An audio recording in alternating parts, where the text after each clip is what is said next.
तो बच्चों हम पढ़ रहे थे अपना चैप्टर प्री और पोस्ट इनकॉर्पोरेशन वाला, और लास्ट लेक्चर में जो मैंने आपको बातें बताई थी वो शायद आपने रिवाइज नहीं करी होंगी, तो पहले एक बार हम वो फटाफट से क्विकली रिकैप ले लेते हैं। तो मैंने आपको बताया था कि ये चैप्टर हमारा है प्रॉफिट और लॉस प्री और पोस्ट इनकॉर्पोरेशन। इनकॉर्पोरेशन किसका? इनकॉर्पोरेशन कंपनी का। और कंपनी के बनने से पहले या कंपनी के बनने के बाद जो भी प्रॉफिट या लॉस हुआ उस पर यह चर्चा हमारी होती है। तो जैसे कि मैंने एक उदाहरण लिया आपको पूरा कॉन्सेप्ट समझाने के लिए, उसमें बताया था कि मान लेते हैं 1 अप्रैल से कंपनी ने काम करना शुरू करा और कंपनी के प्रमोटर्स ने इनफैक्ट काम करना शुरू करा, लेकिन कंपनी का जन्म एग्जैक्टली 1 जुलाई को हुआ। तो ऐसे में शुरू के 3 महीने में जो कंपनी ने काम करके मुनाफा कमाया होगा वो टेक्निकली कंपनी के जन्म से पहले का हो गया, और उसके बाद 1 जुलाई के बाद जो कंपनी ने मुनाफा कमाया वो कंपनी के जन्म के बाद का हो गया। तो इसी के हिसाब से हम पहले वाले प्रॉफिट को प्री और बाद वाले प्रॉफिट को पोस्ट नाम दे देते हैं। अब प्री पीरियड में हुए प्रॉफिट को हम मानते हैं कि वो कैपिटल नेचर का है, उसका लॉजिक भी आपको पता था, तो इसीलिए उसको कैपिटल रिजर्व के नाम से संबोधित करते हैं। जबकि पोस्ट पीरियड में हुए प्रॉफिट को हम मानते हैं तो कंपनी की अपनी मेहनत की वजह से हुए, तो इसीलिए इसको हम नॉर्मल नेट प्रॉफिट या नेट लॉस के नाम से जानते हैं। फिर इसके बाद मैंने आपको ये चर्चा बताई मेन वाली कि अगर हम कभी भी कंपनी के पूरे साल के प्रॉफिट्स को सिर्फ 3 महीने और 9 महीने में यानी कि समय के अनुसार डिवाइड कर दें, तो इसका मतलब तो हम ये मान रहे हैं कि हर महीने प्रॉफिट बिल्कुल सेम हो रहे होंगे, और ऐसा मानना एक ब्लंडर होता है और आपने इसकी तह तक भी अच्छे से जानकारी ले ली थी। तो फिर हमने अल्टीमेटली ये सीखा था कि बहुत सारे खर्चे ऐसे होते हैं जो सेल्स से संबंधित होते हैं, यानी कि जो वेरिएबल नेचर के होते हैं, और बहुत सारे खर्चे ऐसे होते हैं जो फिक्स्ड नेचर के होते हैं, यानी जो समय से संबंधित होते हैं।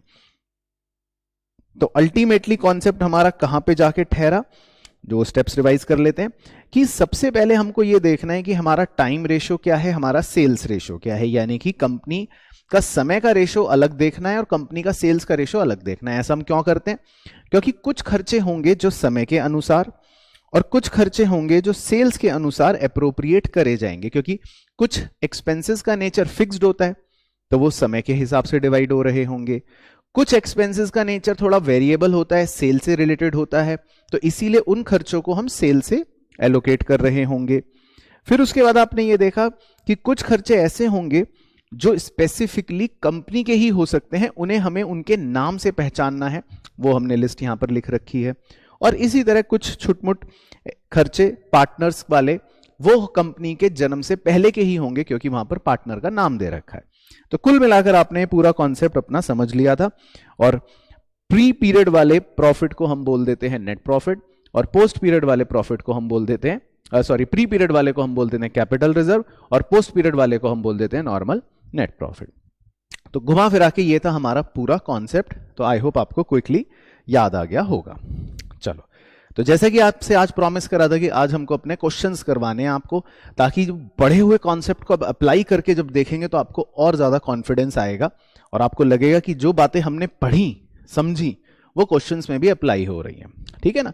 तो आज हमारा ब्लैक पेन वाला काम शुरू हो रहा है, तो आइए मेरे साथ, और नई हेडिंग डालनी है आपको,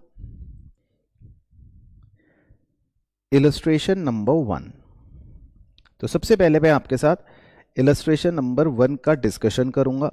तो हम ऐसा करेंगे कि पहले हम पूरा क्वेश्चन पढ़ेंगे, साथ साथ आपके साथ पूरी डिस्कशन करेंगे। उसकी डिस्कशन करते करते ही आपके माइंड में कम से कम आधे से ज्यादा क्वेश्चन तो वैसे ही सॉल्व हो जाएगा, और फिर हम उसको सॉल्व करेंगे, ताकि मैं थोड़ी थोड़ी बारीकियां भी बताता रहूं कि एग्जाम में क्वेश्चन करना होगा तो कैसे फॉर्मेट बनाना है, कैसे चीजों को लिखना है, फिर हम वो डिस्कस करेंगे। तो पहले एक बार क्वेश्चन पर आ जाते हैं।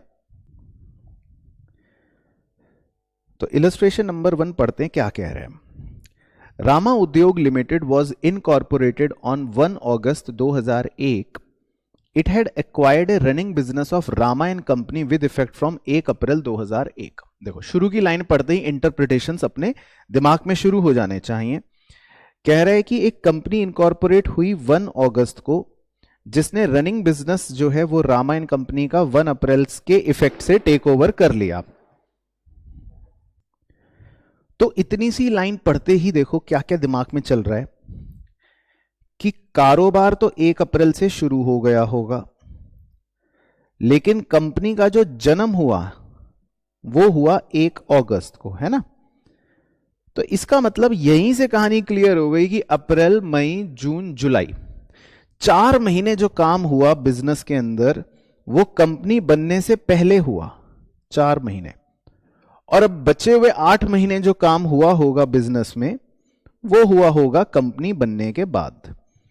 तो सबसे पहले शुरू की 2 लाइन पढ़ते ही आपका कॉन्सेप्चुअल स्टेप 1 कंप्लीट होने को तैयार है। यानी कि अगर क्वेश्चन में टाइम रेशो की मैं बात करूं तो 4 महीना कंपनी बनने से पहले और 8 महीना कंपनी बनने के बाद, यानी समय का अनुपात हो गया 1:2। यहां तक की लाइन पढ़ते अपने इंटरप्रिटेशंस चालू। फिर कह रहे during the year 2001-2 the total sales were 36 lakh रुपए। ठीक है, तो ये अभी हम हाईलाइट कर रहे हैं just for the informative purpose. कह रहे कंपनी की सेल्स जो है वो 36 लाख रुपए है, 36 लाख रुपए है। The sales per month in the first half year, ध्यान से अंग्रेजी, were half of what they were in the latter half year. बस ये अंग्रेजी हमारे लिए इंपॉर्टेंट है और इसके लिए मैंने आपको कुछ एग्जाम्पल्स भी करवा के थोड़ा थोड़ा तो परिपक्व बनवा रखा है। तो इसकी चर्चा कर लेते हैं हम हलक से एक बार आपके साथ कि वो क्या कह रहा है, ठीक है ना। तो देखो वो ये कह रहा है, यहां पर मैं कंपनी का जन्म बना लेता हूं 1 अगस्त का दिन। तो वो ये कह रहा है कि शुरू के 6 महीने, तो 1 महीना, 2 महीने, 3 महीने, 4 महीने, 5 महीने और 6 महीने, शुरू के 6 महीने जो हमारे सेल्स रही, देखो लिखा है the sales per month in the first half year were half, यानी कि वो आधी थी। किसकी आधी थी? Were half of what they were in the latter half year, यानी शुरू के 6 महीने जो सेल्स थी वो आधी थी। किसकी आधी थी? जो बाद के 6 महीने सेल्स हुई। तो 3 महीने बाद के, 4 महीने बाद के, इसको थोड़ा सा बड़ा कर लेते हैं, 5 महीने बाद के और 6 महीने बाद के। तो इसका मतलब ये कि शुरू के 6 महीने आधी सेल्स हुई और बाद के 6 महीने पूरी सेल्स हुई, इस तरह की वो कहना चाह रहा है कहानी। तो हमने कैसे सीखा था? जो हरे रंग वाले हैं उन महीनों की सेल्स को अगर मैं x मान लूं, जो हरे रंग वाले हैं, यानी बाद के 6 महीने जो हैं, बाद के 6 महीनों में प्रति महीना मेरी सेल अगर x x x x x x हुई है, तो इसका मतलब शुरू के 6 महीना प्रति माह मेरी सेल्स आधी हुई होगी। तो लाल रंग वालों गोलों में x/2 x/2 x/2 x/2 x/2 x/2 लिख लेता हूं। तो आई होप आपको हमारे पुराने एग्जाम्पल्स याद आ गए होंगे, कॉन्सेप्चुअल। कहानी क्लियर? तो शुरू के 6 महीना हर महीने आधी आधी सेल हुई है और बाद के 6 महीना सेल्स जो है वो पूरी पूरी हुई है। तो यही हमारी इंटरप्रिटेशन बन गई। अब हमें अगर शुरू के कंपनी के बनने से पहले की ही सेल्स देखनी हो तो मैं शुरू के 4 महीने की जोड़ लेता हूं, क्योंकि कंपनी यहां 1 अगस्त को बन गई। तो शुरू के 4 महीनों की आप जोड़ लो, तो x/2 plus x/2 plus x/2 plus x/2, तो x/2 2 बार जुड़ के बन जाता है x, तो ये हो जाएगा कुल मिलाकर 2x, है ना। तो शुरू के 4 महीनों की सेल्स मेरी हो गई 2x। अब उसके बाद कंपनी बनने के बाद की अगर मैं जोड़ूं, यानी कि x/2 x/2, तो ये तो x हो गया, और उसके बाद x x x x x x 6 बार पूरे पूरे x, तो ये मेरी हो रही होगी कुल मिलाकर 6 बार तो पूरे पूरे और x/2 मतलब 7x। तो कंपनी बनने से पहले 2x सेल और कंपनी बनने के बाद 7x सेल। तो मेरा कॉन्सेप्ट मेरा साथ दे रहा है, यानी कि मेरा स्टेप बन गया सेल्स रेशियो का 2:7। तो देखो क्वेश्चन की शुरुआत ही हमारे लिए इंपॉर्टेंट है। अभी हम सॉल्व कुछ नहीं कर रहे, सब हमारी वर्किंग्स है, लेकिन आप सुन रहे हो, लिख भी रहे हो या लिख लोगे तो आपको क्लैरिटी होगी कि क्या हो रहा है। तो हमको पता चल गया कि कंपनी का टाइम रेशियो है 1:2, 4 महीने 8 महीने, और कंपनी का लेकिन सेल्स का रेशियो है प्री और पोस्ट में 2:7। ठीक है, अब क्वेश्चन आगे पढ़ लेते हैं। इसके बाद क्वेश्चन क्या कह रहा है? The net profit of the company ₹2 lakh was worked out after charging the following expenses. कह रहे कंपनी का जो मुनाफा हुआ पूरे साल का वो 2 लाख रुपए हुआ आफ्टर चार्जिंग एक्सपेंसेस, मतलब खर्चे वर्चे सब कुछ करने के बाद कंपनी का 2 लाख का मुनाफा हुआ है, नेट प्रॉफिट। तो बेसिकली कहानी अब चैप्टर की ये है जो कॉन्सेप्चुअल थी कि ये 2 लाख के पूरे मुनाफे को हम नेट प्रॉफिट नहीं कह सकते, क्योंकि ये पूरा 2 लाख का मुनाफा जो है ये ऐसा नहीं है कि सारा का सारा 8 महीने का ही होगा। अब इस 2 लाख को मुझे अल्टीमेटली ये बताना होता है कि इसमें कैपिटल रिजर्व कितना और इसमें नेट प्रॉफिट कितना। इस बात के लिए चार्टर्ड अकाउंटेंट साहब को 8 नंबर मिलेंगे, इस बात कि 2 लाख में से कैपिटल रिजर्व कितना और नेट प्रॉफिट कितना। तो देखते हैं खर्चे क्या बता रहा है वो, आइए। इसके बाद उसने खर्चों की लिस्ट दे दी। नंबर 1 डेप्रीसिएशन, आओ डिस्कस करते रहेंगे। अब डेप्रीसिएशन का नेचर क्या था? डेप्रीसिएशन आप अपने ना कॉन्सेप्चुअल लिस्ट खोल के रखो रजिस्टर में आगे। डेप्रीसिएशन हमने लिख रखा है कि इसको हम टाइम रेशो के हिसाब से डिवाइड करते हैं, यानी कि हम क्या मानते हैं कि डेप्रीसिएशन का खर्चा तो फिक्स्ड खर्चा है, तो ये समय के हिसाब से चलेगा, है ना। सेकंड, डायरेक्टर्स फीस, याद करो डायरेक्टर जो होता है वो तो सिर्फ और सिर्फ कब हो सकता है? जब कंपनी ने जन्म लिया था। तो डायरेक्टर फीस में डायरेक्टर वर्ड से पता लगाना है हमको, या इससे पता लग गया हमको, ये पूरा खर्चा तो मात्र कंपनी का ही हो सकता है, यानी कि पोस्ट पीरियड का ही हो सकता है। उसके बाद नंबर 3 प्रिलिमिनरी एक्सपेंसेस का भी चेक करो। इसका मतलब बताया था कि कंपनी के जन्म पे होने वाले जो खर्चे होते हैं उन्हें प्रिलिमिनरी एक्सपेंसेस कहते हैं। तो इसका मतलब ये भी आपको मैंने सिखाया था कि इनके नाम से हमें पता लगाना है कि ये खर्चा तो कंपनी के जन्म लेने के बाद का ही हो सकता है, उससे पहले का हो ही नहीं सकता। उसके बाद नंबर 4 ऑफिस एक्सपेंसेस आपको बताया था कि भाई ऑफिस एक्सपेंसेस ऐसे खर्चे होते हैं जो हम मानते हैं कि एक रेगुलर नेचर के हैं, फिक्स्ड नेचर के हैं, तो इसको हम समय के हिसाब से एलोकेट करना ज्यादा बेहतर मानते हैं, क्योंकि इसका सेल से कोई नाता नहीं है ना, ऑफिस के खर्चे, इसका सेल से कोई संबंध नहीं है। नंबर 5 सेलिंग एक्सपेंसेस, तो ये तो नाम से चिल्ला चिल्ला के कह रहे हैं, सेलिंग एक्सपेंसेस का नाता तो किससे होता है? सेल्स से। तो इन खर्चों को हम किस रेशो में अनुपातित करेंगे? सेल्स रेशो में। And interest to vendor up to 31 August 2001, ये पॉइंट एक बढ़िया पॉइंट है। कह रहे हैं हमने वेंडर्स को ब्याज दिया, वेंडर्स मतलब जिससे रनिंग बिजनेस खरीदा होगा ना, वो शुरू की कहानी थी कि रामायण कंपनी जो बनी, इनकॉर्पोरेट हुई रामा उद्योग, उसने रनिंग बिजनेस एक्वायर करा ना रामायण कंपनी का, तो बदले में कुछ पैसे दिए होंगे, वो उसको वेंडर कहते हैं। तो उस पर उसने 6 महीने का या 5 महीने का ब्याज दिया। कह रहे interest to vendor up to 31 August. इस पॉइंट पे आप स्टार लगा लो, बस साथ साथ लगाते रहे ना, क्योंकि हर चीज इंपॉर्टेंट है। मैंने बताया था स्टार का इंपॉर्टेंस आपको बाद में रिवीजन में होगा। तो कह रहे हैं हमने वेंडर को 31 अगस्त तक का ब्याज दिया है 5,000 रुपए। इस पर एक बार चर्चा करेंगे। अब इंटरेस्ट का जो नेचर होता है वो तो वैसे फिक्स्ड होता है ना, लेकिन एक बार चर्चा करते हैं। देखो हमारे सवाल में अप्रैल का पूरा महीना है ना, 1 अप्रैल से अगर मैं पकड़ूं, उसके बाद मई का पूरा महीना, उसके बाद जून का पूरा महीना और जुलाई का पूरा महीना खत्म होते ही, यानी शुरू के 4 महीने खत्म होते ही कंपनी ने जन्म ले लिया 1 अगस्त वाले दिन, 1 अगस्त। उसके बाद 1 महीना और ले लेता हूं, मतलब अगस्त का पूरा महीना खत्म हो गया, ये आ गया मान लेते हैं 31 अगस्त। ठीक है, 5 महीने समाप्त हो गए। अब हमने जो ब्याज दिया है, मैं पूरा ब्लू कलर कर रहा हूं, कह रहा है हमने जो ब्याज दिया है वो पूरा 31 अगस्त तक का दिया है ना, उसके बाद तो ब्याज है ही नहीं। सितंबर, अक्टूबर, नवंबर, दिसंबर, जनवरी, फरवरी, मार्च, अप्रैल, मतलब मार्च खत्म हो गया सर। तो हमने शुरू के 5 महीने का ब्याज दिया है 5,000, है ना, उसने ये बोला है।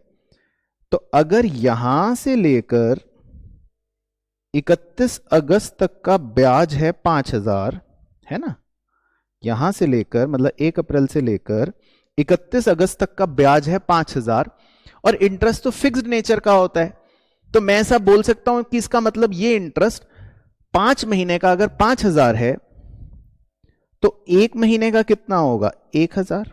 तो मैं ऐसा लिख भी सकता हूं, यहां पे लिख लेता हूं कि इसका मतलब हम प्रति महीना कितना ब्याज दे रहे हैं, हम प्रति महीना 1,000 रुपए का ब्याज दे रहे हैं, मैं ऐसा लिख सकता हूं। अब हमारे सवाल के डिजाइन के हिसाब से कंपनी ने जन्म लिया है 1 अगस्त वाले दिन, उसको मैं येलो हाईलाइट कर देता हूं ताकि वो थोड़ा डिस्टिंग्विश दिखता रहे। ये रहा हाथ का निशान, ठीक है ना, यहां पे बना देता हूं 1 अगस्त वाले दिन।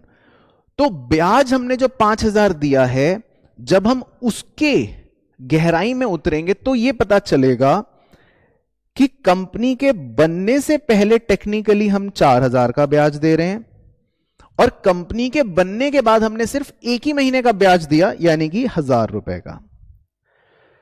तो अब इंटरेस्ट जो इस क्वेश्चन में जो पॉइंट है, ये डायग्राम आप बाद में बना लेना चाहें, तो इंटरेस्ट जो इस क्वेश्चन में पॉइंट है वो ऐसा नहीं है कि वो सीधा टाइम रेशियो में बट रहा हो कि जी 1:2, तो गलत हो जाएगा, या सीधा सेल्स रेशियो में बट रहा हो 2:7, वो तो वैसे भी नहीं बटता। क्वेश्चन की लैंग्वेज के हिसाब से, क्योंकि इंटरेस्ट खाली 31 अगस्त तक का ही दिया गया है 5,000 रुपए, तो वो बन ही ऐसा रहा है कि 1,000 रुपए महीना हमने दिया होगा, तो कंपनी बनने से पहले 4 महीने आ गए तो 4,000, और कंपनी बनने के बाद 1 ही महीने का बचा तो 1,000। तो इस इंटरेस्ट को मैं लिख ही देता हूं, 5,000 को जब हम बांटेंगे अभी थोड़ी देर के बाद, तो 4,000 रुपए का ब्याज हम मानेंगे कि वो प्री पीरियड का होगा और 1,000 रुपए का ब्याज हम मानेंगे कि वो पोस्ट पीरियड का होगा। तो ब्याज की यहां पर एप्रोप्रिएशन थोड़ा अलग हिसाब से करनी पड़ी क्योंकि क्वेश्चन की रिक्वायरमेंट थी, है ना, यही तो चार्टर्ड अकाउंटेंट का काम है। तो देखो सारे खर्चे हमको पता चल गए कैसे होने अप्रोप्रिएटेड। अब देखो 8 नंबर में करना क्या है, क्वेश्चन जो हमसे मांगता है ना वो हमारा मेन सॉल्यूशन होता है। Please ascertain pre incorporation and post incorporation profit for the year ended 31 मार्च। तो कह रहा है बताओ प्री इनकॉर्पोरेशन और पोस्ट इनकॉर्पोरेशन प्रॉफिट कितना है। तो हमारा जो मेन सॉल्यूशन शुरू होता है, ये सब इसमें कोई डायग्राम नहीं आएगा, सॉल्यूशन क्या होगा स्टेटमेंट, क्योंकि हमें एक स्टेटमेंट बनाना है। तो मैं सिर्फ हेडिंग दिखा रहा हूं ताकि आप वो बनाओ, मैं भी बनाऊंगा, फिर हम शुरू करेंगे। तो हेडिंग देखो सॉल्यूशन की, statement showing pre and post incorporation profit for the year ended 31 मार्च 2002। तो आपको एग्जाम में ये एग्जैक्ट हेडिंग लिखनी है, तो इसमें मैं हाथ का निशान बना देता हूं। तो अब मैं ये बात आपको आगे नहीं बताऊंगा, हर क्वेश्चन में एक बार बता दी। तो अब हर क्वेश्चन में जब भी हम सॉल्व करेंगे तो आपके स्टेटमेंट की हेडिंग क्या बनेगी, statement showing pre and post incorporation profit और loss for the year ended, जो भी होगा, ठीक है ना। और इसके पर्टिकुलर्स कितने बनाने हैं, मतलब कॉलम कितने बनाने हैं वो भी आपको दिखा देता हूं। जरूरी नहीं आप इनके हिसाब से बनाओ, मैं अपना भी वैसे बता दूंगा, लेकिन 5 मेन कॉलम बनाने होते हैं। पहला कॉलम होगा पर्टिकुलर्स, हम भी अभी बनाएंगे। दूसरा कॉलम हो जाएगा अमाउंट, अभी हम भी बनाएंगे। तीसरा कॉलम यहां पर ये लिख रहे हैं बेसिस ऑफ एलोकेशन, इसकी जगह हम रेशियो भी लिख सकते हैं, है ना, अभी हम बनाएंगे। और चौथा कॉलम प्री इनकॉर्पोरेशन और 5वां कॉलम पोस्ट इनकॉर्पोरेशन, इसको आप खाली प्री या पोस्ट भी लिख सकते हो। तो पहले पूरा सवाल का एनालिसिस समझ आ गया। अब हम पूरा एक फ्लो में सॉल्व कर लेंगे। क्वेश्चन आप अपनी किताब में देखते रहना, मैं सीधा सॉल्यूशन पे आ जाता हूं, ठीक है। सुंदर सुंदर बनाना है आपको। तो पहला कॉलम बना लो पर्टिकुलर्स, दूसरे कॉलम में आ गया अमाउंट, तीसरे कॉलम में आ गया रेशियो, चौथे कॉलम में आ गया प्री और 5वें कॉलम में आ गया पोस्ट, है ना। नीचे भी छोड़ दो, वो बाद में देख लेंगे जितनी जगह लगेगी, ठीक है। मेरे साथ साथ ही करते रहना, बिल्कुल सुंदर सुंदर, ठीक है। चार्टर्ड अकाउंटेंट्स हो अब आप। पर्टिकुलर्स, उसके बाद अमाउंट, उसके बाद रेशियो, उसके बाद प्री और उसके बाद पोस्ट, है ना। इतना बना लेंगे तो हमारा मेन काम चलता रहेगा। अब हमारे पास सवाल के अंदर सबसे पहले जो सबसे इंपॉर्टेंट चीज होती है, मैं लिख रहा हूं, फिर आप भी उस पर हाथ का निशान, और पहला क्वेश्चन सीख रहे हो तो इसलिए बना लेना।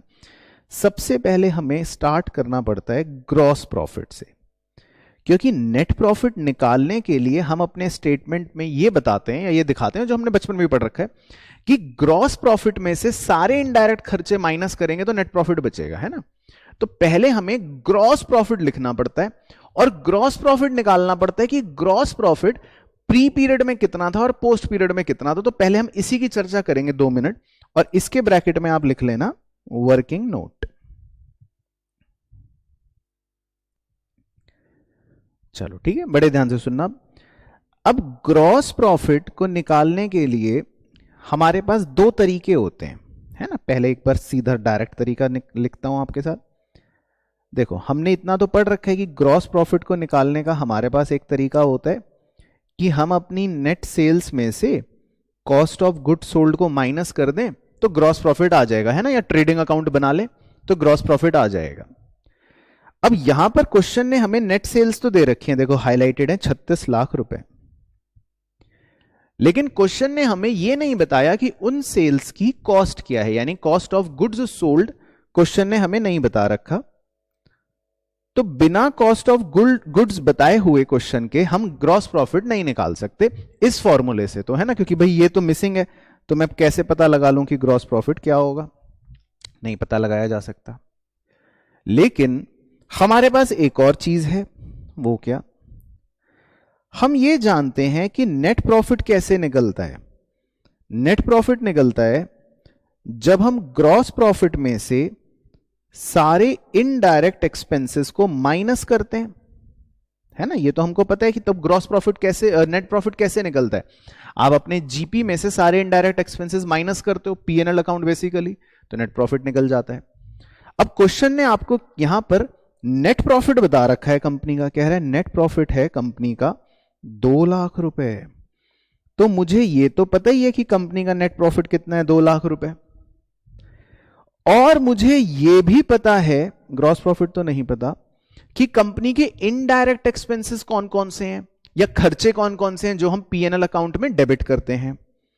तो कंपनी के खर्चे क्या हैं वो भी उसने नीचे दे रखा है, कह रहा है देखो डेप्रीसिएशन 123, कैलकुलेटर पे जोड़ते रहो, डायरेक्टर फी 50,000, preliminary expense 12,000, office expense 78,000, selling expense 72,000 और इंटरेस्ट 5,000। 6 खर्चे उसने हमको दे रखे हैं। तो आप ये 6 के 6 खर्चे एक बार जोड़ो अपने कैलकुलेटर पर, क्योंकि ये सारे खर्चे इनडायरेक्ट एक्सपेंसेस हैं। तो कुल मिलाकर कितने खर्चे हो गए ये एक बार जोड़ो जरा, कुल मिलाकर कितने खर्चे हो गए। कुल मिलाकर ये हो गया टोटल अमाउंट 3,40,000, ठीक है, सिंपल। तो देयरफॉर ग्रॉस प्रॉफिट कितना हो गया, 3,40,000 उधर चला गया, तो ग्रॉस प्रॉफिट हो गया 5,40,000, ठीक है ना। तो हमारा ग्रॉस प्रॉफिट कितना हो गया, 5,40,000। तो सबसे पहले आप ये 3 लाइन की छोटी सी वर्किंग लिख लेना, जगह छोड़ के। वर्किंग कहां लिखनी है, एक पेज आप स्टेटमेंट का छोड़ दो, है ना, क्योंकि कितना बड़ा हो हमें नहीं पता और सुंदरता ज्यादा जरूरी है। अगले पेज पे हेडिंग लिखना वर्किंग नोट, और वर्किंग नोट में सब कुछ करना है, ध्यान रखना। टाइम रेशियो वर्किंग नोट में दिखाना है, सेल्स रेशियो वर्किंग नोट में दिखाना है, वो मैंने जो इंटरेस्ट वाला पॉइंट समझाया था वो वर्किंग नोट में आपको दिखाना है, और चौथा ये मान लो छोटी सी ग्रॉस प्रॉफिट की वर्किंग कर रहे हैं, ये वर्किंग नोट में दिखाना है, ठीक है ना। चार्टर्ड अकाउंटेंट वाली प्रेजेंटेशन चल देंगी। तो ये हो गया हमारा ग्रॉस प्रॉफिट 5,40,000। तो अब ग्रॉस प्रॉफिट के आगे लिख लेते हैं अमाउंट में 5,40,000। चलो अब सर, अब मुद्दा यह है कि सर ये ग्रॉस प्रॉफिट 5,40,000 तो पूरे साल का है ना, ये तो पूरे वर्ष का है। तो इसमें से शुरू के 4 महीने का और अगले 8 महीने का कितना होगा, यानी प्री का कितना होगा और पोस्ट का कितना होगा, ये पता लगाना है। तो सर बड़ा सिंपल तो है, बांट दो ना सर टाइम रेशियो के हिसाब से, 4 महीने का पहले 8 महीने का बाद में, हो गया। तो कॉन्सेप्ट में चेक करो, ग्रॉस प्रॉफिट का नाता समय के हिसाब से होता है कि ग्रॉस प्रॉफिट का नाता यानी रिलेशन सेल्स के हिसाब से होता है। किसके हिसाब से होता है, सेल्स के हिसाब से होता है। तो हमें इस ग्रॉस प्रॉफिट को सेल्स के अनुपात में बांटना पड़ेगा। तो देख रहे हो रेशियो में मैं क्या लिख रहा हूं, 2:7, यानी ये ग्रॉस प्रॉफिट सेल्स से संबंधित होता है, 2:7। तो अब इसको 2:7 में बांट के आपको पता लग जाएगा। तो 2:7 का मतलब है 2/9 और 7/9 से मल्टीप्लाई कर दो। तो प्री पीरियड का हो जाएगा 1/20 और पोस्ट पीरियड का हो जाएगा 4/20। तो हमको यह पता चल गया कि इसका मतलब ये ग्रॉस प्रॉफिट 1/20 शुरू का है और 4/20 बाद का है। तो सबसे पहला स्टेप होता है क्रूशल हमारे लिए ग्रॉस प्रॉफिट। तो पहला हाथ का निशान यहां लगा देता हूं ताकि आपको आगे के सवालों के लिए बेस बना रहे कि सबसे पहले हम यहां से शुरू करते हैं। ठीक है सर। अब उसके बाद हम करते हैं लेस। अब हम एक एक खर्चा लेस करते चलेंगे, सारे इनफैक्ट सारे ही खर्चे लेस कर देंगे। तो लेस के बाद हम ऐसा हेडिंग बना लेते हैं एक्सपेंसेस और इसके नीचे लिस्ट लिखते चलेंगे, मतलब वो ऑटोमेटिकली माइनस ही होता चलेगा। तो सबसे पहला एक्सपेंस कौन सा है? ठीक है, डेप्रीसिएशन है ना। तो बस अब आप लिख लो डेप्रीसिएशन, बस लिखते चलो। अब तो सवाल में देखते रहो डेप्रीसिएशन कितना दे रखा है आपको, 1,23,000 रुपए। डिस्कशन हमने पहले ही कर रखा था, अब हमें कोई कॉन्सेप्चुअल डिस्कशन करने की जरूरत नहीं। अब हम फटाफट 5 मिनट में सवाल कर लेंगे। तो इसको किस रेशियो में बांटना था, हमने क्या देखा था, टाइम रेशियो में। तो 1:2। तो कितना कितना हो गया, प्री पीरियड में हो गया 41 और पोस्ट पीरियड में हो गया 82। तो ऐसे मतलब हो गया, इसका मतलब ये खर्चा 41 पहले का है और 82 बाद का है। तो हमें खर्चों को अब प्री और पोस्ट करना है। रेशियो का एप्रोप्रिएशन हमने समझ लिया कि किस रेशियो के आधार पे करना है। इसके बाद अगला खर्चा है डायरेक्टर्स फीस। तो डायरेक्टर्स फीस कितने रुपए है, 50,000। अब ये तो हमने पढ़ लिया था कि ये तो पूरा का पूरा खर्चा किस में अलॉट किया जाता है, क्योंकि ये तो होता ही कंपनी का है।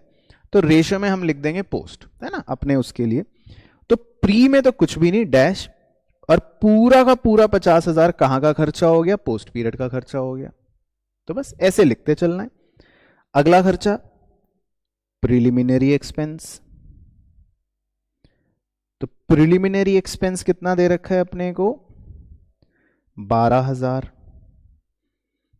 उसके बारे में भी हमने क्या लिखा था एनालिसिस करते समय, पोस्ट। तो वो पूरा का पूरा पोस्ट पीरियड में आ जाएगा। बस ऐसे लिखते रहना है। आई होप आपको समझ आ गया होगा। इसी तरह अगला खर्चा ऑफिस एक्सपेंस। तो ऑफिस एक्सपेंसेस दे रखे हैं 78,000 के।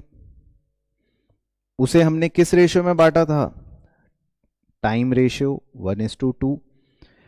तो 1:2 में बांटोगे तो 26,000 प्री पीरियड में और 52,000 पोस्ट पीरियड में। ये भी हो गया। उसके बाद अगला खर्चा सेलिंग एक्सपेंस। सेलिंग एक्सपेंस कितने रुपए था, 72,000। तो अब सेलिंग एक्सपेंस के बारे में हमने क्या डिस्कस करा था, ये तो सीधा सीधा सेल से संबंधित है। तो इस बार रेशियो में हम क्या लिख लेंगे, 2:7। 2:7 है ना, सेल्स रेशियो में बांट दो। तो 2:7 में बांट के कितना कितना आ जाएगा, प्री पीरियड का आ जाएगा 16 और पोस्ट पीरियड का आ जाएगा 56। बस सिंपल। और आखिरी खर्चा कौन सा था, इंटरेस्ट टू वेंडर। तो इंटरेस्ट टू वेंडर कितने रुपए दे रखा है, 5,000। उसको हमने ध्यान रखना टाइम रेशियो में नहीं बांट रखा 1:2, ना सेल्स रेशियो में। उसकी तो हमने क्या कर रखी थी, वर्किंग एक डायग्राम बनाया था ना कि भाई क्योंकि वो तो 5 ही महीने का था, उस पर स्पेशल हाथ का निशान बना के डिस्कशन कर रखा है।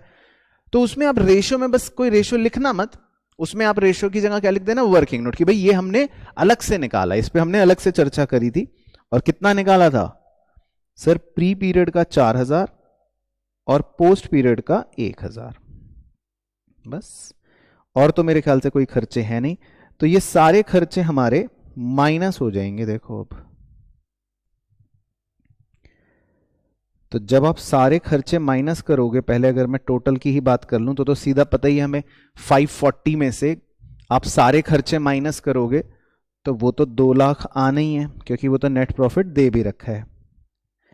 लेकिन अब मजेदार बात यह है कि आपको अब यह पता लगेगा, देखो कि प्री पीरियड का अलग निकालोगे तो 120 ग्रॉस प्रॉफिट था प्री पीरियड का, उसमें से प्री पीरियड के खर्चे माइनस करोगे 41, 26, 16 और 4, यानी कितना हो गया 46। 87,000 माइनस करोगे तो आपको ये पता लग गया, इसको हरे रंग से लिख देता हूं, कि 33,000 रुपए जो ये प्रॉफिट आ रहा है ये प्री पीरियड का प्रॉफिट आ रहा है। तो इसका मतलब 2 लाख रुपए में से 33,000 तो क्या है, कैपिटल रिजर्व है, क्योंकि वो प्री पीरियड का प्रॉफिट है। और इसी तरह जब आप पोस्ट पीरियड का कैलकुलेट करोगे, 4,20,000 में से सारे एक्सपेंसेस माइनस करोगे तो वो आपका ऑटोमेटिकली बच नहीं है, तय है 1,67,000, यानी कि बचा हुआ प्रॉफिट पोस्ट पीरियड का। तो मैंने 2 लाख रुपए को एलोकेट कर लिया कि इसमें से 33,000 तो प्री पीरियड का है और जो वो बिल्कुल लॉजिकल है, और 167 पोस्ट पीरियड का है। तो मुझे चार्टर्ड अकाउंटेंट को ये काम करने के लिए 8 नंबर देता है इंस्टीट्यूट। तो हम अपने क्लाइंट को बता रहे हैं कि भाई देखो आपकी कंपनी बीच में बनी थी, तो कंपनी बनने से पहले 33,000 का प्रॉफिट है, इसको कैपिटल रिजर्व में लेके जाना है, 167 को अपने पीएनएल में शो कर देना है। तो ये है कहानी। तो बस हमारा मेन आंसर तो आ गया, लेकिन थोड़ा सा इसको लिख देते हैं, प्रेजेंटेबल बना देते हैं। तो हम यहां फाइनल आंसर में लिख लेते हैं नेट प्रॉफिट, और ब्रैकेट में ये लिख देते हैं being 33,000 is transfer to capital reserve. मतलब 2 लाख में से 33,000 रुपए को हम कैपिटल रिजर्व में ट्रांसफर करेंगे, तो ऑटोमेटिकली 167 ही बच गया। मतलब वो तो सब कुछ स्टेटमेंट में अपने आप क्लियर हो गया। तो कितना बढ़िया आपको लग रहा होगा इस समय, मैं मानता हूं अगर आपको अच्छे से समझ आया।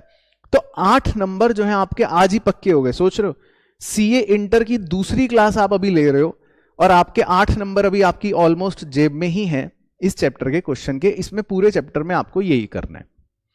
तो पूरा अच्छे से देख लो स्टेटमेंट बनाने का तरीका, शुरुआत कैसे करनी है, खर्चे कैसे लिखने हैं, रेशियोज का एप्रोप्रिएशन मेन चीज है, वो होते ही बस फिर तो माइनस करना है, नेट प्रॉफिट अलग, कैपिटल रिजर्व अलग, और ये आंसर कंप्लीट।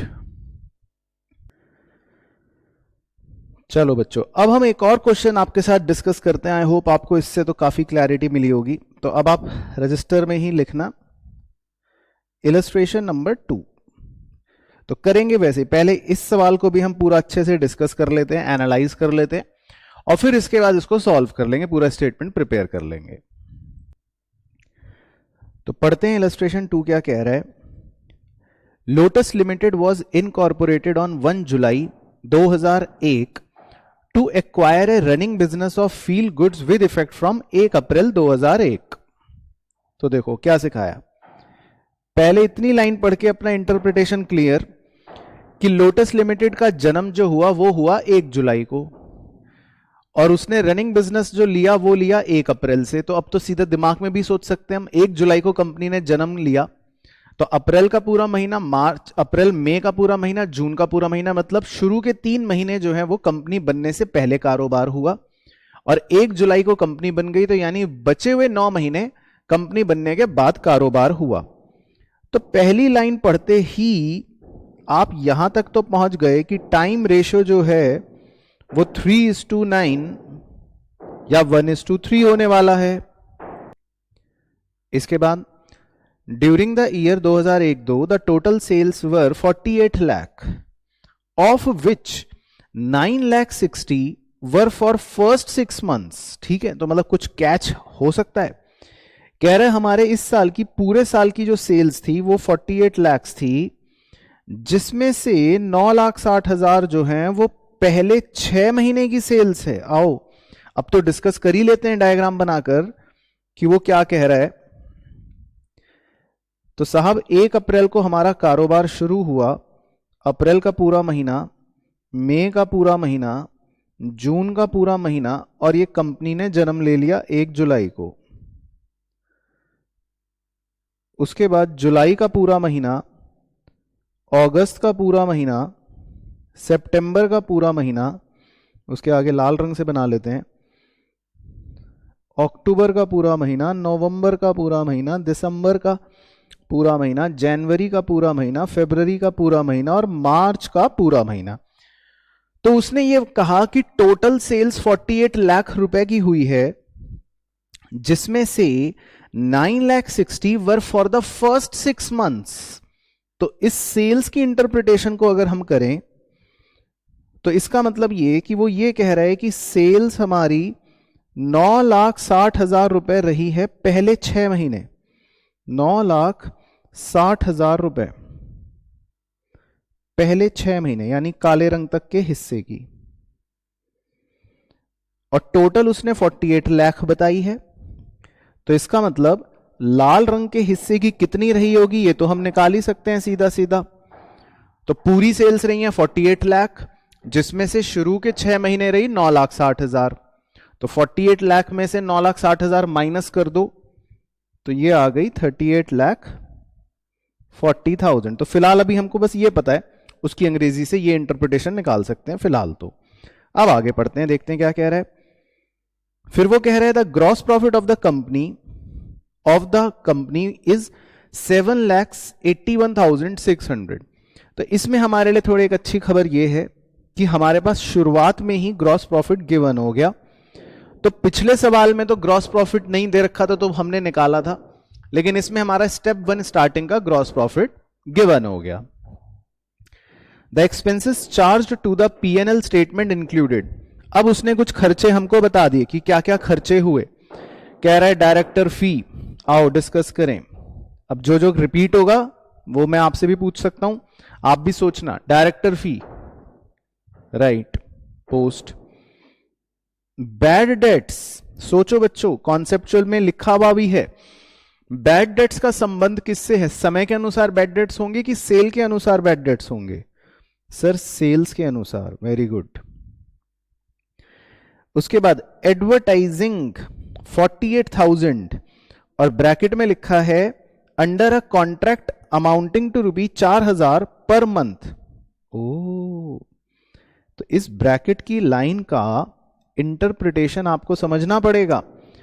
कह रहे एडवर्टाइजिंग के हमने वैसे तो 48,000 खर्च करे, लेकिन वो इस तह से खर्च करे या इस तहत खर्च करे कि 4,000 रुपए हम प्रति माह के हिसाब से खर्च कर रहे हैं। तो ये लाइन ये संकेत दे रही है कि इसका मतलब ये खर्चा तो फिक्स्ड नेचर का हो गया, क्योंकि हम प्रति माह 4,000 रुपए खर्च कर रहे हैं।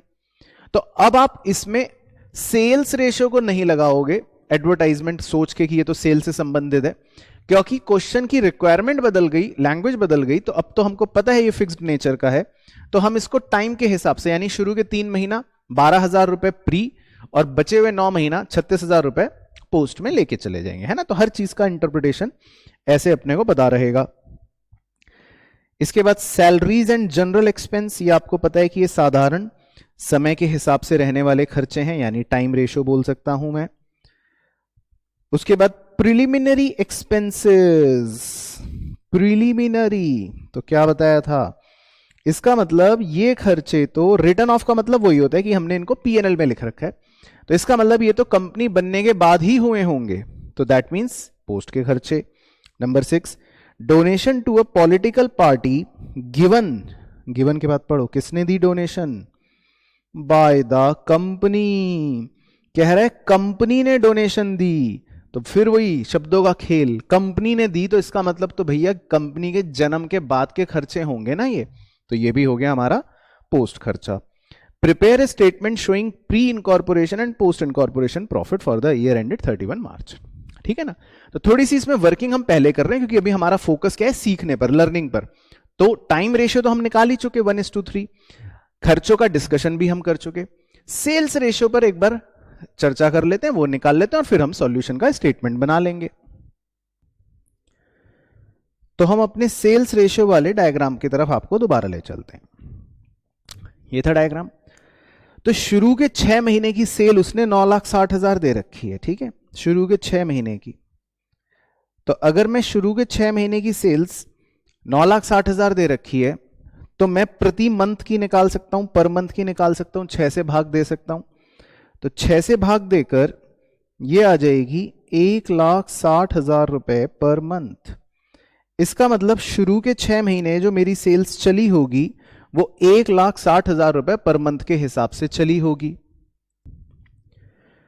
तो अब मैं लिखता रहता हूं 1,60,000, देखो हर महीने की 1,60,000, दूसरे महीने की भी, और 1,60,000 तीसरे महीने की भी। बस अभी कंपनी बनने से पहले पहले तक के महीनों में मैंने लिख ली 1,60,000, हाईलाइट कर रहा हूं येलो रंग से, कंपनी बनने के पहले पहले। तो ये फिगर कितनी हो गई कि कंपनी बनने के पहले पहले मेरी सेल्स जो है, इसका मतलब कंपनी बनने से पहले पहले की मेरी सेल्स हो गई 4,80,000 की, राइट। अब वैसे तो मेरे को आगे का कैलकुलेशन करने की जरूरत नहीं, टाइम वेस्ट करने की, क्योंकि मेरे पास ऑलरेडी टोटल सेल्स थी 48 लाख, है ना। तो 48 लाख में से बस अब मैं सीधा ही करूं ना, क्यों टाइम वेस्ट करना, 4,80,000 माइनस कर देता हूं शुरू के 3 महीने की सेल। 48 लाख में से 480 माइनस कर दिए तो 43,20,000 मेरी बचे हुए 9 महीनों की ही सेल बचेगी ऑटोमेटिकली। ऑटोमेटिक है ना वो तो बात। तो अगर शुरू के 3 महीनों की मेरी सेल्स थी 4,80,000, तो अगले 9 महीनों की सेल कितनी होगी बची हुई, 43,20,000, है ना। और हमारे लिए सेल्स रेशियो में क्या चीज इंपॉर्टेंट है, इनका रेशियो।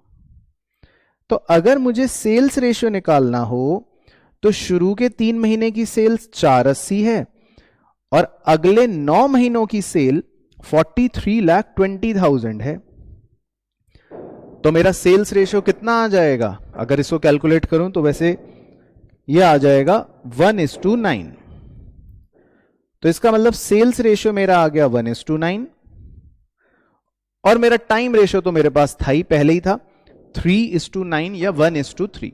तो टाइम रेशियो सेल्स रेशियो आ गए, कॉन्सेप्चुअल वो कंप्लीट, खर्चों का डिस्कशन हमने कर लिया, वो चर्चा कंप्लीट, ठीक है ना। तो अब हम स्टेटमेंट बना लेते हैं बस। तो स्टेटमेंट कैसे सिखाई थी सर, हेडिंग तो हम खुद लिखेंगे, आपने बताया था। हाँ, हेडिंग लिखो और सुंदर सुंदर सुंदर 5 कॉलम्स, बिल्कुल वैसे ही जैसे मैंने आपको सिखाए थे। पहला कॉलम पर्टिकुलर्स, उसके बाद दूसरा कॉलम अमाउंट, ये गिवन होगा। तीसरा कॉलम रेशियोज, चौथा कॉलम प्री, और 5वां कॉलम पोस्ट। चलो तो एक बार ध्यान से सुन लेना प्रोसीजर, है ना, और फिर मैं आप ही से करवाऊंगा ये वाला सवाल, पूरा स्टेटमेंट आपसे बनवाऊंगा और फिर हम डिस्कस भी करेंगे एंड में। तो अब ध्यान से सुनना, देखो बस आप ध्यान से प्रोसीजर सुनना। आपको स्टार्टिंग पता है कि क्या करनी है ना, स्टार्टिंग हमको हमेशा करनी है ग्रॉस प्रॉफिट से। ग्रॉस प्रॉफिट का अमाउंट आपको दिया होगा। अब ग्रॉस प्रॉफिट किस रेशियो में बांटना है, ये चीज याद होनी चाहिए। ग्रॉस प्रॉफिट किससे संबंधित होता है, सेल्स रेशियो से, है ना। वो हमने आपका निकलवा ही दिया वर्किंग, उसको आप बांट दोगे। अब उसके बाद क्या करना है, सिर्फ आपको लेस। तो जितने भी एक्सपेंसेस हैं उन्हें आप लिख लोगे जो हमने डिस्कस करे, उन एक्सपेंसेस के आप अमाउंट लिख लोगे जो हमने डिस्कस करे, और उसके बाद हर एक्सपेंस को सही रेशियो में, या कोई पोस्ट है तो उस हिसाब से आप यहां रेशियो मेंशन करोगे। आपके अमाउंट्स आने शुरू हो जाएंगे, वो आप यहां पे लिख दोगे, और फिर वही फाइनल आंसर जो मैंने आपको बताया कि नेट प्रॉफिट तो चलो जो है वो एज इट इज अमाउंट में मैच करेगा, उसमें से कितना कैपिटल रिजर्व में डालना है वो हमें प्री के आंसर से पता चल जाएगा, और पोस्ट का आंसर तो जो आएगा वो बचा हुआ वो वहां आ जाएगा। तो पूरा स्टेटमेंट समझ गए ना प्रोसीजरल वाइज कैसे बनाना है अपने को। तो अब ये आप बना के देखो, मैं आपको देता हूं 10 मिनट का पूरा समय, 15 मिनट का, और 15 मिनट बाद फिर हम डिस्कशन स्टार्ट करेंगे, ठीक है ना। तो आप पूरा स्टेटमेंट एक बार खुद बनाओ। चलो जी, कर लें डिस्कस, फिर बना लिया होगा। आइए फिर भी देख लेते हैं एक बार। तो बच्चों, statement showing calculation of profit for pre और post incorporation period for the year ended, ये आ गई हमारे स्टेटमेंट की हेडिंग। फिर सबसे पहली शुरुआत कहां से हुई, एज यूजुअल ग्रॉस प्रॉफिट से। ग्रॉस प्रॉफिट हमको दे रखा था, गिवन था, मैंने बताया इस सवाल में 7,81,600। तो हमको बस उस ग्रॉस प्रॉफिट को किस रेशियो में डिवाइड करना है, सेल्स रेशियो में। तो सेल्स रेशियो हमने निकाल ही लिया था, सेल्स रेशियो हमारा आया था 1:9। तो जब आप इसको 1:9 में डिवाइड करोगे तो प्री पीरियड का ग्रॉस प्रॉफिट आ गया 78,160 और पोस्ट पीरियड का ग्रॉस प्रॉफिट आ गया 703,440, है ना। तो ये सिंपल होगी बात। फिर उसके बाद लेस एक्सपेंसेस, सारे खर्चे जो हैं वो हमें लेस करने। खर्चे कौन से? Directors fees. ये सारा का सारा जाएगा कौन से एरिया में? पोस्ट में। उसके बाद bad debts.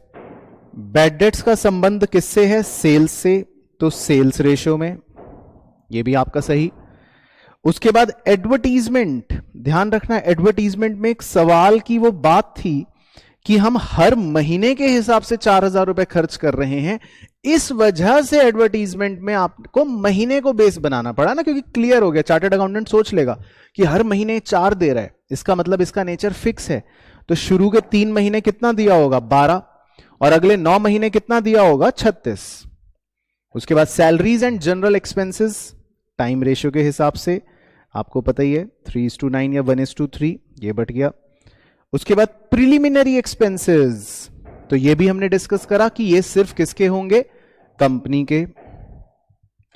Donation to political party, अब बताओ ये डोनेशन किसने करी थी? लिखा था बाय कंपनी, तो इसका मतलब साहब ये तो कंपनी ने ही करे होंगे, तो ये इसीलिए पोस्ट में चला गया। सारा आपका भी सही है, बिल्कुल मजा आ रहा है। 8 नंबर देखो जेब में, दूसरे लेक्चर वाले दिन ही। तो नेट प्रॉफिट आपका आ गया 363,200 जो अमाउंट वाला है, उसमें से प्री पोर्शन का आपका आ गया 720 माइनस करके, और पोस्ट पीरियड का आपका आ गया 362,480 जो सभी बच्चों का मैच्ड है। बाकी उसके बाद प्रेजेंटेशन के हिसाब से वर्किंग नोट आती है, वो तो आपने बनाई ली होगी। सेल्स रेशियो हमने डिस्कस करा वो सेम, टाइम रेशियो हमने डिस्कस करा वो सेम। तो क्लियर हो गया ना सब बच्चों को? तो इस तरह से करना है अपने को। तो मैं समझ रहा हूं कि आपको अच्छे से समझ आया होगा कि किस प्रकार से स्टेटमेंट बनाना है। तो इलस्ट्रेशन 3 जो है वो मैं आपको होमवर्क के लिए दूंगा, लेकिन एक बार हम 3 का पूरा डिस्कशन और एनालिसिस यहीं पर कर लेंगे, और आप इसको पूरे क्वेश्चन को फिर घर में जरूर एक बार ट्राई करना। और आज के लिए बस फिर हम यही करेंगे। तो कॉन्सेप्ट कंप्लीट, आज 3 क्वेश्चंस करके हमने अपने उस कॉन्सेप्ट का एप्लीकेशन भी देख लिया है ना। तो एक बार देखते हैं इलस्ट्रेशन 3 में, देखो क्या कह रहा है, पढ़ते हैं। The promoters of glorious limited took over on behalf of a company a running business with effect from 1 April 2001. The company got incorporated on 1 August. तो इतनी सी बात से आपको यह तो पता चल गया कि कंपनी का जन्म हुआ है 1 अगस्त को, और कारोबार जो है वो शुरू हो गया था 1 अप्रैल से ही। तो अप्रैल, मई, जून, जुलाई, 4 महीने शुरू में प्री पीरियड के हो गए, और बचे हुए 8 महीने इसका मतलब पोस्ट पीरियड के हो गए। तो इतनी लाइन से आप अपने टाइम रेशियो तक पहुंच जाओगे।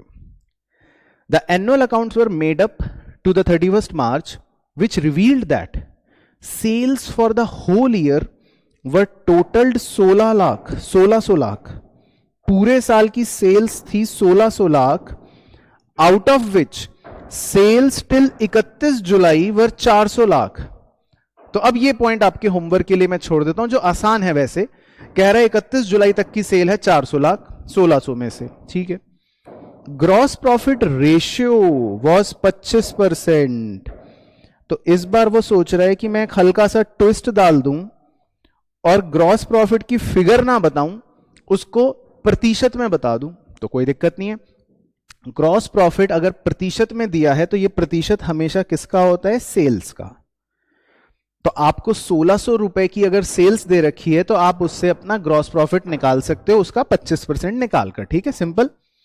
उसके बाद आगे जी खर्चे, द एक्सपेंसेस, सैलरीज ये अब आप अपने आप सोच सकते हो, रेंट ये आप अपने आप सोच सकते हो, सन्ड्री ऑफिस एक्सपेंस ये आप अपने आप सोच सकते हो, ट्रेवलर्स कमीशन ये आप अपने आप सोच सकते हो, डिस्काउंट आपने दिया ये अपने आप सोच सकते हो, बैड डेट्स आप अपने आप सोच सकते हो, कॉन्सेप्चुअल लिस्ट से हेल्प लेना, डायरेक्टर फी आपका पॉइंट हो चुका है, टैक्स ऑडिट फी अपने आप देखना है, कॉन्सेप्ट में सिखाया था, स्टार लेकिन अभी लगा लो, स्टार इसलिए लगवा रहा हूं क्योंकि आपकी स्टार लिस्ट जो है कंप्लीट चलती रहेगी मेरे साथ। टैक्स ऑडिट फी, डेप्रीसिएशन आप अपने आप सोच सकते हो, डिबेंचर इंटरेस्ट इस पर भी स्टार लगा लो, और डिबेंचर वर्ड हाईलाइट कर रहा हूं, कॉन्सेप्चुअल लेक्चर से लिंक लेना आपको, डिबेंचर इंटरेस्ट।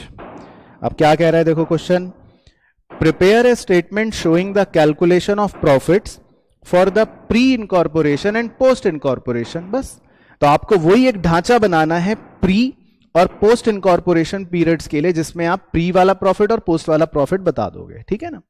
तो एक क्वेश्चन होमवर्क में देने का पर्पज यही है आज, सो दैट आप इसको खुद से पूरा अपने आप बनाओ, अपने आप एनालिसिस करो, टाइम रेशियो, सेल्स रेशियो, लेकिन क्वेश्चन में नयापन कुछ नहीं है, इसीलिए इसमें कोई कॉन्सेप्चुअल बात नहीं है, ये इसलिए आपको होमवर्क में करना है, ठीक है ना। तो आज का देखो पूरा हमारा सम अप हो गया। अगर आपने दोनों लेक्चर आज के अच्छे से कंप्लीट कर लिए तो आपके मोटा मोटा समझो 8 नंबर की श्योरिटी अभी से होने शुरू हो गई अकाउंटेंसी की। चलो, तो आज के लिए बस इतना ही, बाकी फिर करेंगे हम अपने नेक्स्ट लेक्चर में।